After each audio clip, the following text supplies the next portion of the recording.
Hi guys, welcome back to our channel Magic Learner. और आज हम आप जैसा कि हमने आपसे प्रॉमिस किया था आपके लिए लाए हैं एंशिएंट हिस्ट्री के का पार्ट 2। इसमें भी है गाइज 50 एमसीक्यू। तो चलिए देर न करते हुए बढ़ते हैं अपने पहले प्रश्न की तरफ।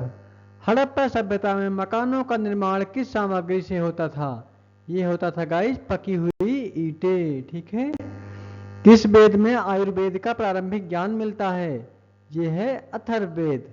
अगला देखते हैं। महाजनपद काल में कौशल की राजधानी कौन सी थी? ये थी श्रावस्ती। प्रश्न नंबर 4।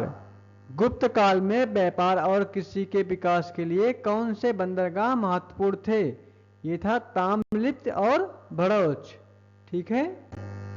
सिंधु घाटी सभ्यता का पतन किस कारण हुआ था? ये आक्रमण, बाढ़, भूकंप, ये उपरोक्त सभी कारण। ठीक है, ऐसा अनुमान लगाते हैं लोग। पाणिनि ने किस विषय पर अपनी पुस्तक लिखी थी? ये थी व्याकरण। ठीक है। महावीर स्वामी के कितने अनुयायियों को तपस्वी कहा जाता है? तो 11 अनुयायी। ठीक है। अगला देखते हैं। चोल साम्राज्य का सबसे प्रमुख बंदरगाह कौन सा था? ये था पुहार। ठीक है। चाणक्य द्वारा लिखित अर्थशास्त्र में किस विषय का वर्णन है? यह है राजनीति और शासन।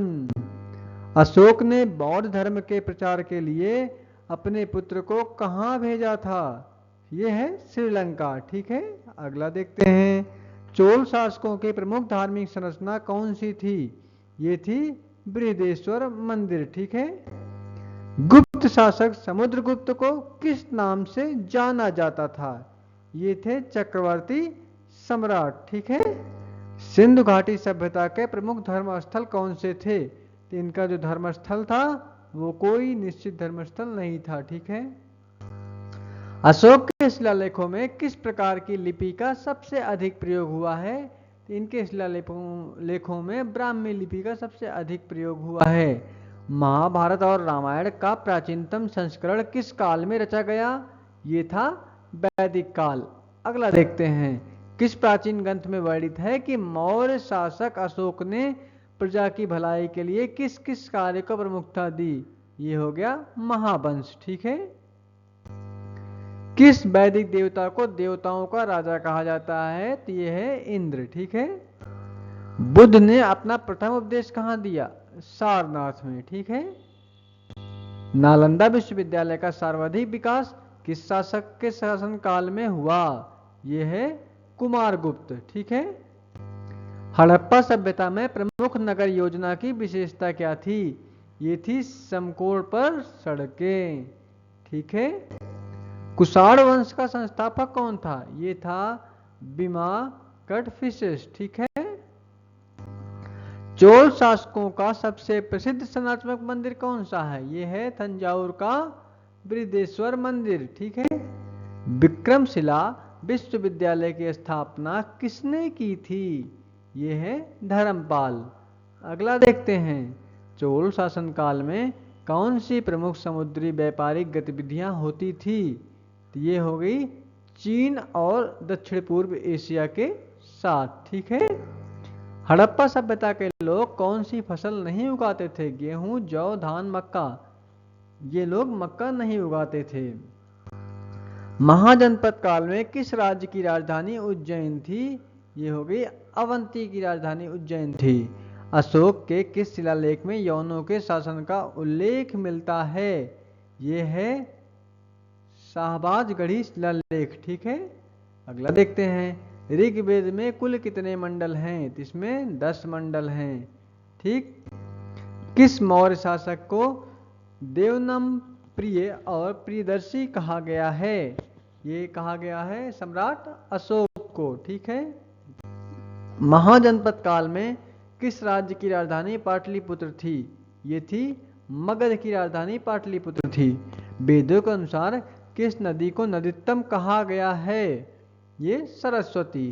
ठीक है। महाजनपद काल में किस राज्य का प्रशासनिक केंद्र वैशाली था? बज्जी। ठीक है। महात्मा बुद्ध का जन्म किस वंश में हुआ था? इनका जन्म शाक्य वंश में हुआ था। किस हड़प्पा स्थल को कपास के उत्पादन के लिए जाना जाता है? चन्हुदड़ो। ठीक है, अगला देखते हैं। गौतम बुद्ध ने अपना महापरिनिर्वाण कहाँ प्राप्त किया था? इन्होंने इसको कुशीनगर में प्राप्त किया था। वेदांग में कल्प का मुख्य विषय क्या है?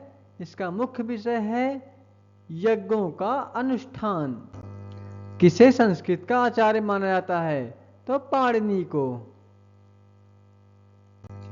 चाणक्य ने किस पुस्तक की रचना की? इन्होंने अर्थशास्त्र की रचना की। सिंधु घाटी सभ्यता में लोग मुख्य रूप से किस प्रकार की वस्त्र निर्माण सामग्री का उपयोग करते थे? ये था कपास। मौर्य साम्राज्य के किस शासक ने यूनान के सेल्यूकस को हराया था? तो चंद्रगुप्त मौर्य। ठीक है। गुप्त काल में सबसे प्रसिद्ध नाटककार कौन था? ये थे कालिदास।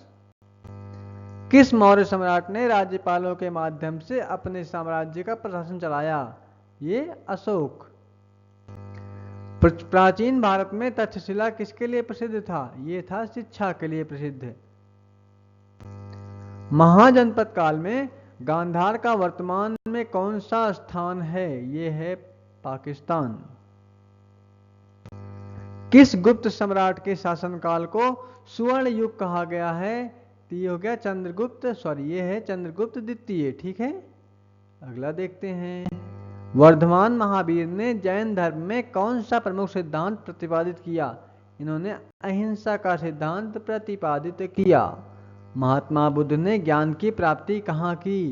इन्होंने ज्ञान की प्राप्ति बोध गया में की। कौन सी नदी सिंधु घाटी सभ्यता की सबसे प्रमुख नदी थी? ये हो गई सिंधु नदी।